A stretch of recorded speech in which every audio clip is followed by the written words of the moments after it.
नमस्कार साथियों, न्यूज़ दुनिया चैनल पर मैं नीरज शर्मा। सहारा इंडिया के खिलाफ लगातार संयुक्त ऑल इंडिया जन आंदोलन संघर्ष न्याय मोर्चा और न्यूज़ दुनिया चैनल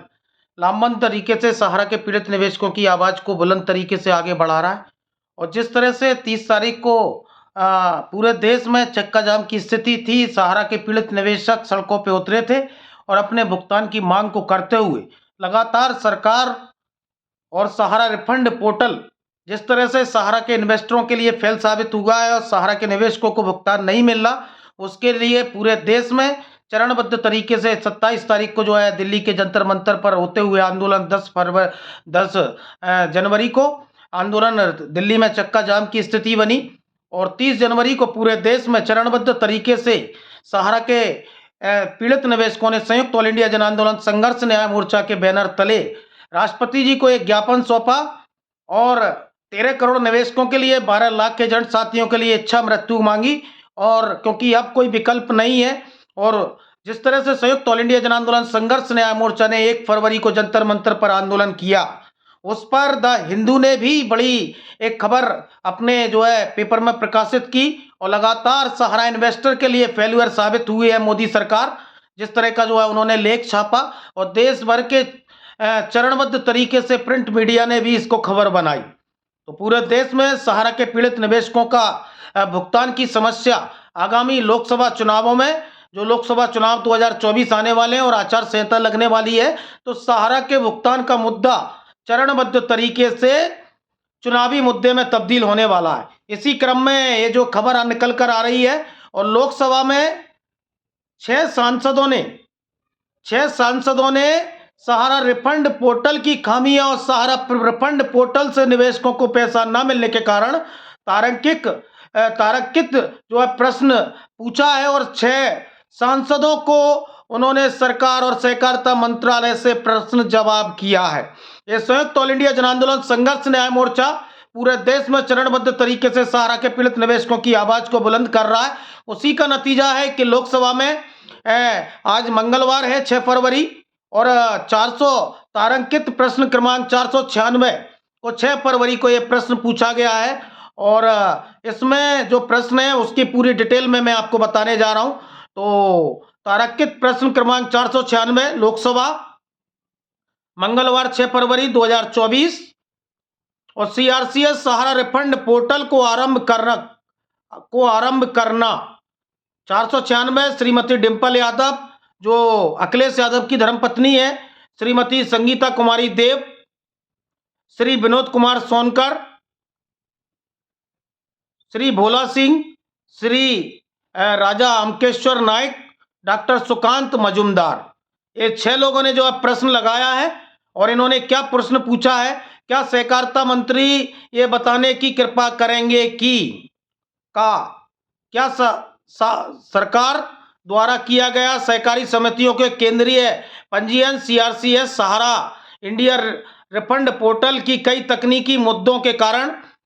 प्रतिदाय दावों में पंजीकृत करने में विफल रहा है? यदि हाँ, दूसरा है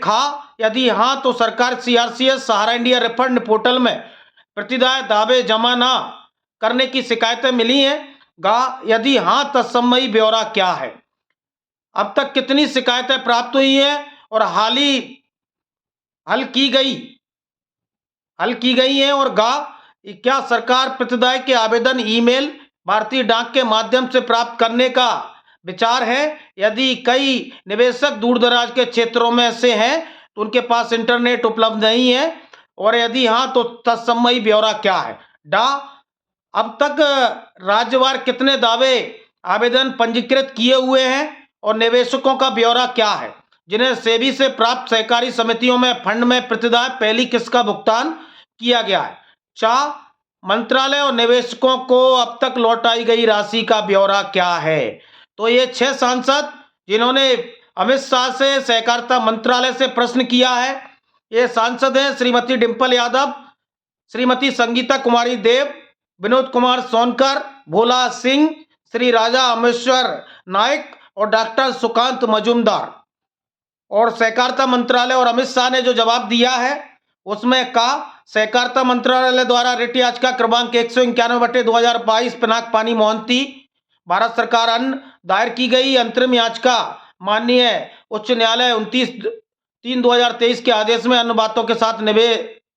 माननीय सहकारिता मंत्रालय उच्चतम न्यायालय 29/3/2023 के आदेश अनुसार सहारा समूह की 4 बहु सहकारी समितियां Sahara credit cooperative society Lucknow, universal multipurpose society Bhopal, Hamara India credit cooperative society Kolkata और star multipurpose credit cooperative society Hyderabad के प्रमाणिक जमाकर्ताओं के वैध जमा रिफंड दावों की प्रस्तुति हेतु 18/7/2023 को एक सीआरसीएस सहारा रिफंड पोर्टल ऑनलाइन शुभारंभ किया गया और संवितरण की यह संपूर्ण प्रक्रिया डिजिटल और कागज रहित है तथा न्यायमूर्ति सुभाष रेड्डी उच्च न्यायालय के न्यायाधीश पर्यवेक्षक की निगरानी में गौरव अग्रवाल न्याय मित्र सहायता की जा रही है। पोर्टल पर प्राप्त आवेदनों को पारदर्शी रीति जमाकर्ताओं की उचित पहचान जमा राशियों के साक्ष्य प्रस्तुति संसाधित किया जा रहा है। भारत भुगतान सीमा प्रमाणित जमाकर्ताओं के आधार पर सीधे बैंक खातों में किया जा रहा है और वर्तमान में सहारा समूह की सहकारी समितियों के प्रत्येक जमाकर्ताओं को उनके सत्यापित दावे के विरुद्ध 10,000 रुपये तक का भुगतान उनके आधार पर सीधा बैंक खातों में दिया जा रहा है। वर्तमान में दावों की प्रस्तुति में कोई तकनीकी समस्या, इंटरनेट एक्सेस की समस्या नहीं हो रही है जैसा पंजीकरण की विशाल संख्या से उजागर है। इसके अलावा पोर्टल पर जमाकर्ताओं पर आवेदन पाई गई किसी भी कमी की दशा में ऐसी कमी संसूचना दी जाती है ताकि वो दिनांक 15/11/2023 को शुभारंभ किए जा चुके हैं पुनः प्रस्तुति पोर्टल के माध्यम से आवेदन प्रस्तुत कर सकें। आवेदनों को राज्यवार वितरण नहीं है और सीआरसीएस सहारा रिफंड पोर्टल में 101 करोड़ 21 लाख आवेदन पंजीकृत हुए हैं। 31/1/2024 तक सहारा समूह की सहकारी समितियों में 2,77,06,7 जमाकर्ताओं के माध्यम से 258.47 करोड़ की धनराशि जारी की गई है। मतलब 1,21,00,000 लोगों ने आवेदन किया है और 2,77,607 जमाकर्ताओं को 258 करोड़ से सहकारिता मंत्रालय दे पाई है। ये अमित शाह का जवाब है और ये लोकसभा में